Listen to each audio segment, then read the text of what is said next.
శ్రీ హరివాయ గురుభ్యో నమ. శ్రీ విద్యాసాగర మాధవ తీర్థ గురుభ్యో నమ.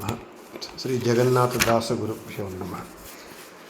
ಹರಿಕಥಾಮೃತಸಾರ ಗುರುಗಳ ಕರುಣದಿಂದ ಆಪನಿತು ಪೇಳುವೆ ಪರಮ ಭಗವದ್ಭಕ್ತರಿದನಾದರದಿ ಕೇಳುವುದು.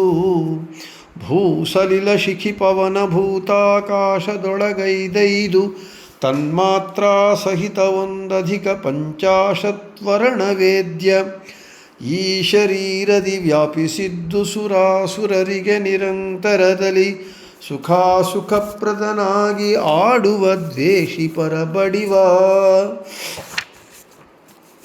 మన హరికథామృత సారము పాఠంలో పంచతన్మాత్ర సంధి యందు 20వ పద్యం వెనుకటి పాఠంలో చెప్పుకున్నాం. కాలము, కర్మ, గుణ స్వభావములను తాను అధిష్టానముగా చేసుకొని ఆ లక్ష్మీపతి తత్తన్నామకుడై తద్రూపుడై పిలువబడుతూ అందరి జీవులను పాలిస్తూ ఉన్నాడు, సృష్టిస్తున్నాడు, సంహరిస్తున్నాడు అని చెప్పుకున్నాం. ఈరోజు భగవంతుని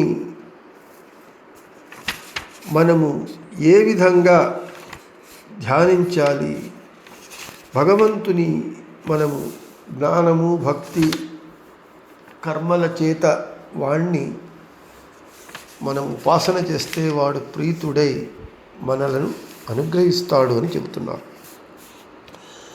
ತಿಲಜವರ್ತಿಗಳನುಸರಿಸಿ ಪ್ರಜ್ವಲಿಸಿ ದೀಪಗಳಾಲಯದ ಕತ್ತಲೆಯ ಭಂಗಿಸಿ ತದ್ಗತಾರ್ಥವ ತೋರುವಂದದಲ್ಲಿ ಜಲರುಹೇಕ್ಷಣ ತನ್ನವರ ಮನದೊಳಗೆ ಭಕ್ತಿ ಜ್ಞಾನ ಕರ್ಮಕ್ಕೆ ಒಲಿದು ಹೊಳೆವುತ ತೋರುವನು ಗುಣರೂಪ ಕ್ರಿಯೆಗಳನ್ನು. ತಿಲಜವರ್ತಿಗಳನ್ನು ಅನುಸರಿಸಿ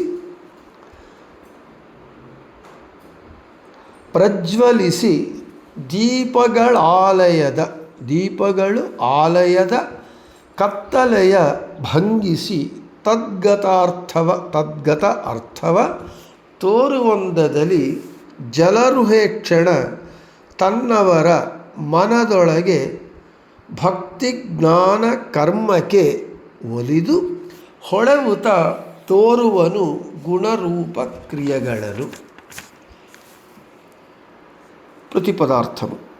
తిలజ అంటే నువ్వుల నూనెను, తిల అంటే నువ్వులు, జ దాని నుండి తయారు చేయబడినది అంటే నువ్వుల నూనెను, వర్తిగలను అంటే ఆ నువ్వుల నూనెలో మనము తడిపినటువంటి ఒత్తులను అనుసరిసి అంటే వాటిని అనుసరించి అంటే నూనె పరిమాణము, తరువాత ఒత్తుల యొక్క సైజును బట్టి దీపಗಳು ఆ దీపము జ్యోతులు ప్రజ్వలిసి ప్రకాశమానమై ఆలయద అంటే ఇంటిలో కత్తలయ అంధకారమును చీకటిని భంగిసి పోగొట్టి తద్గత ఎప్పుడైతే చీకటి పోతుందో ఆ ఇంట్లో ఉన్నటువంటి అర్థవ పదార్థములను తోరువందదని మన కంటికి కనబడే విధంగా ఎలా చేస్తాయో జలరుహేక్షణ కమలదళాయతాక్షుడైనటువంటి బింబరూపి భగవంతుడు తన యొక్క అంతరంగ భక్తుల మనస్సునందు భక్తిపూర్వకముగా జ్ఞానానుసంధానముచే కర్మకే చేయబడు కర్మలకు ఒలిదు ప్రసన్నుడై ಹೊಳೆಯುತ అంటే వాడు దర్శనమిస్తూ గుణరూప క్రియಗಳ అంటే జీవుల వారి యోగ్యతానుసారముగా భగవంతుని యొక్క గుణములు, రూపములు, క్రియా విశేషములను తోరువను అభివ్యక్తి చేస్తాడట. తాత్పర్యం: నువ్వుల నూనెను తరువాత దానిలో తడిపినటువంటి ఒత్తులను అనుసరించి, అంటే వాటి పరిమాణమును అనుసరించి దీపములు జ్యోతులు వెలిగి ఆ ఇంటిలో ఉన్నటువంటి చీకటిని పోగొట్టి ఆ ఇంటిలో ఉన్నటువంటి వస్తువులను ఎలా మనకు కనబడేటట్లుగా చేస్తాయో, అదేవిధంగా కమల దళాయతాక్షుడైనటువంటి బింబరూపి భగవంతుడు తన యొక్క అంతరంగ భక్తుల మనస్సునందు ఉండి వారు భక్తితో చేసేటటువంటి జ్ఞానానుసంధానపూర్వకంగా భక్తితో చేసేటటువంటి కర్మలకు వాడు ప్రసన్నుడై వారికి వారి వారి యోగ్యతానుసారంగా తన గుణములను, రూపములను, క్రియా విశేషములను వారికి అభివ్యక్తి చేస్తాడు, వారికి దర్శన భాగ్యాన్ని కలిగిస్తాడు అని చెప్తున్నారు. ఈ పద్యంలో ముఖ్యంగా చెప్పేటటువంటి విషయం ఏమిటి అని అంటే, భగవంతుడు తమ భక్తుల యొక్క జ్ఞానము, భక్తి, వైరాగ్యములను అనుసరించి ఆ మేరకు తన యొక్క దర్శన భాగ్యాన్ని కలిగిస్తాడు. ఇక్కడ ఇప్పుడైతే మనకు కరెంటు లైట్లు వచ్చాయి కాబట్టి ఆ లైట్లలో కూడా 0 వాట్, 30 వాట్స్, 1000 వాట్స్, అంటే ఆ బల్బు యొక్క 0 వాట్ కొద్దిగా వెలుతురిస్తుంది, 100 వాట్స్ ఎక్కువ ఇస్తుంది. అదేవిధంగా పూర్వకాలంలో కరెంటు లేనప్పుడు ఇంటిలో నువ్వుల నూనెలో ఒత్తులను తడిపి బాగా మందంగా ఒత్తిని వేస్తే వెలుతురు బాగా వచ్చేది. చాలా సన్నగా ఒత్తులను చేస్తే తక్కువ వెలుతురు వచ్చేది. ఆ విధంగా ఇంటి రాత్రి చీకటి అయినప్పుడు ఆ విధంగా ఒత్తులను లావుగా వేసి, ఎక్కువ వెలుతురు కావాలి అంటే లావుగా ఒత్తులను వేసి నూనెలో తడిపి ఎక్కువ వెలుతురుని తెచ్చుకునేవాళ్ళు. లేదు, సన్నగా ఒత్తులను చేసి ఎంత కాంతి కావాలో ఆ విధంగా చేసేటటువంటి వాళ్ళు.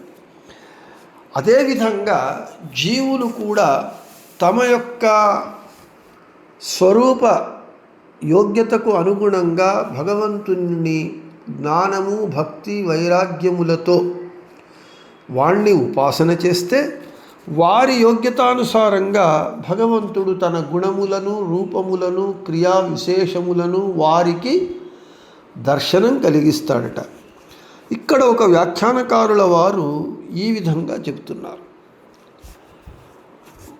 ఇక్కడ ఇంటిలో దీపాన్ని అంటించడం, దానిని ఇక్కడ మన మనస్సు అనేటటువంటి ఇంటిలో కర్మ అనేటటువంటి పాత్రయందు, భక్తి అనేటటువంటి నూనెయందు, జ్ఞానము అనేటటువంటి వత్తులను, భగవంతుడు అనేటటువంటి దీపాన్ని మనము వెలిగించి మనము నిష్కామ కర్మలను, ఏ ఫలాపేక్ష లేకుండా కర్మలు చేసి భగవంతునికి సమర్పించినప్పుడు వాడు మన యోగ్యతానుసారంగా వాడు తన యొక్క గుణములను, రూపములను, క్రియా విశేషములను మనకు దర్శనం కలిగిస్తాడు అని చెబుతున్నారు.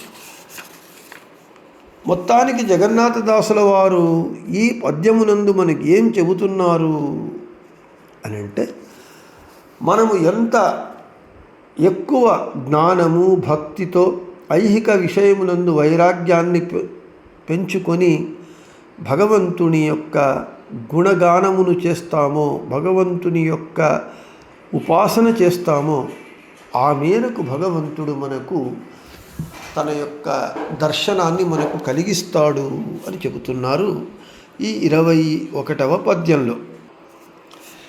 ఈ 21వ పద్యము యొక్క వివరణను దీనితో ముగించి రేపు 22వ పద్యాన్ని ఆవదేహవ కొడలి ಹರಿಮತ್ತಾವ ಲೋಕದಲಿಡಲಿ ತಾಮತ್ತಾವ ದೇಶದೊಳಿಡಲಿ ಆವಾವ ಸ್ಥಿತಿಗಳು ಬರಲಿ ಈ ವಿವಿಧ ಜಡ ಚೇತನದೊಳು ಪರಾವರೇಶನ ರೂಪ ಗುಣಗಳ ಭಾವಿಸುತ್ತ సుజ్ఞాన భకుతియ బేడు కొండాడు అనేటటువంటి పద్యాన్ని రేపు చెప్పుకుందామని చెబుతూ శ్రీకృష్ణార్పణమస్తు మధ్వేశార్పణమస్తు. అందరికీ శుభమస్తు.